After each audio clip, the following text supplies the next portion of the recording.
మనకు కాశ్మీర్ నుంచి అయితే ఒక అప్డేట్ వచ్చిందండి. అక్కడ మొత్తం టూరిస్ట్ స్పాట్లు 75 నుంచి 80 దాకా టూరిస్ట్ స్పాట్స్ ఉంటే, అందులో సగానికి పైగా మూతపడ్డాయి. మిగతా సగంలో వచ్చేసి మనకు టూరిస్టులు అలో చేస్తున్నారు. ఈ మిగతా సగంలో ఏం చేస్తున్నారంటే అక్కడ ఆపరేషన్స్ చేస్తున్నారు. దానికి సంబంధించి మన త్రివిధ దళాధిపతులు ఒక సమావేశం జరిపి దాని గురించి డిస్కషన్ చేస్తున్నారు. అంటే యుద్ధానికి సిద్ధమవుతున్నారా? లేకపోతే అంటే కార్యాచరణ అనేది చేస్తున్నారు. తర్వాత ఏం చేయాలి నెక్స్ట్ స్టెప్ అనేది. దాని దాని తర్వాత ఇంకోటి ఏంటంటే ఇంకో మెయిన్ క్వశ్చన్ ఒకటి రైజ్ అవుతుంది. 1,00,000 మందిని ఆర్మీ జవాన్లను రిక్రూట్ చేయాలంట డ్యూరింగ్ కోవిడ్ టైంలో.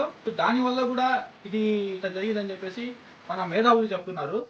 ఇంకోటి ఏంటంటే అఖిలపక్ష సమావేశాలు జరిగాయి. అంటే ప్రస్తుత గవర్నమెంట్ అఖిలపక్ష సమావేశాలు జరిపింది. అఖిలపక్ష సమావేశాలు అంటే అన్ని రాజకీయ పార్టీలను ఒక దగ్గరికి పిలిచి అక్కడ దాని గురించి డిస్కషన్ చేస్తారనమాట.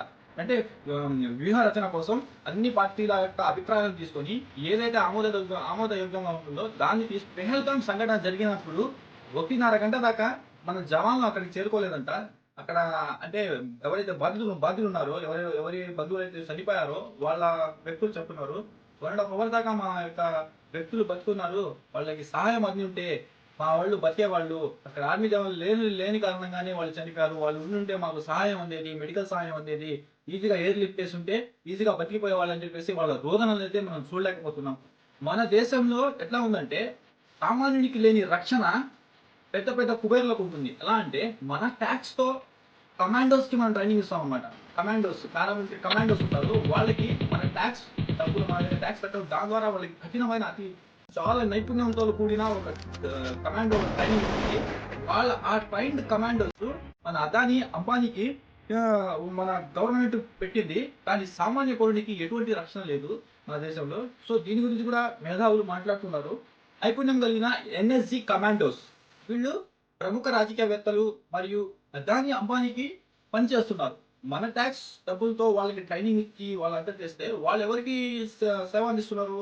అదానీ అంబానీకి. కామన్ మ్యాన్ పరిస్థితి ఇలా ఉంది. అదే సరిపోతున్నారు. పెహల్గాంకి ముందు కూడా కాశ్మీర్లో చాలా అటాకులు జరిగాయి. అవి మనం చూసుకున్నట్లయితే 2016 జూన్లో నాగరోట్టా క్యాంప్ మీద అటాక్ జరిగింది.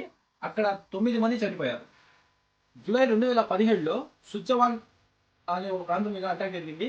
అక్కడ 7 మంది మొత్తం చనిపోయారు. దాని తర్వాత 2018లో అమర్నాథ్ యాత్ర అక్కడ కూడా అటాక్ జరిగింది ఈ తీవ్రవాదుల ద్వారా. అక్కడ కూడా మన చాలా మంది అయితే చనిపోవడం జరిగింది. ఫిబ్రవరి 2019లో అయితే మన పుల్వామా దాడి అయితే జరిగింది. అందులో భారీ నష్టం అయితే మనం చూసాము. దగ్గర ఆర్మీ జవాన్లు ఒక 90 మంది అయితే చనిపోయారు. మార్చ్ 2019లో జమ్మూ బస్ స్టాండ్ లో ఒక పేలుడు అయితే గ్రెనేడ్ అయితే పేలింది. అక్కడ దాంట్లో వచ్చేసి మొత్తం 32 మంది గాయాల పాలయ్యారు. 2023లో పూంచ్ రాజౌరి అటాక్ జరిగింది. అందులో ఒక నలుగురు మృతి చెందారు. 2019లో సంబల్పురా అటాక్ జరిగింది. అందులో మొత్తం సిఆర్పిఎఫ్ జవాన్లు 37 మంది మృతి చెందారు. 2024లో ప్రేయసి అటాక్ జరిగింది. అందులో మొత్తం 9 మంది చనిపోయారు.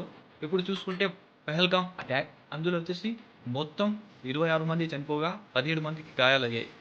ఈ విధంగా చూసుకుంటే అన్ని ఉగ్రదాడులు 2016 నుంచి కంటిన్యూగా జరుగుతున్నాయి. ఇవన్నీ మనకు మీడియాలో వచ్చిన కథనాల ప్రకారమే నేను చెప్తున్నాను. ఇట్లా చూసుకుంటే ఎన్ని సంవత్సరాల నుంచి మనం ఈ నరకయాతన అనేది అనుభవిస్తున్నాం అనేది అర్థమవుతుంది. దీని మీద కానీ ప్రభుత్వాలు కఠిన చర్య తీసుకోకపోతే ఇదే విధంగా కొనసాగే అవకాశం ఉంది. సో దీనికి ఎక్కడో ఒక దగ్గర ఫుల్ స్టాప్ పెట్టాలి. కాబట్టి మనం దీని గురించి చర్యలైతే తీసుకోవాలని చెప్పేసి నేను మనవి చేసుకుంటున్నాను మా భారత ప్రభుత్వానికి.